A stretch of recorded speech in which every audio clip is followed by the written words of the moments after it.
দর্শক আসসালামু আলাইকুম। তো দর্শক যাকে দেখতে পাচ্ছেন তার নাম হচ্ছে স্বপ্না। স্বপ্নার বিয়ে শাদী হয়নি। স্বপ্নার বাবা ক্যান্সারে মারা যায়। তো তার মা আছে, সেটাও কিডনির সমস্যা। তার ছোট একটা ভাই আছে। তো স্বপ্না ছোটোখাটো একটা এনজিওতে কাজ করে।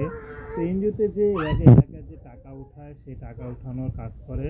তো সেখান থেকে যা পায় তা দিয়ে কোনো মতো আর কি ঘর ভাড়াটা দিয়ে একটু নুন ভাত জোগাড় করতে পারে।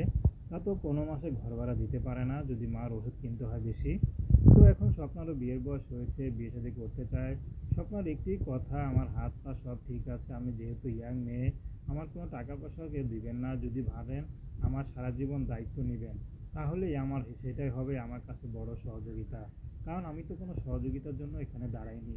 আমি দাঁড়িয়েছি একটা ভালো মানুষের আশায়, যে মানুষটি সারা জীবন আমাকে স্ত্রী হিসেবে গ্রহণ করে নিবে, কখনো ছেড়ে চলে যাবে না।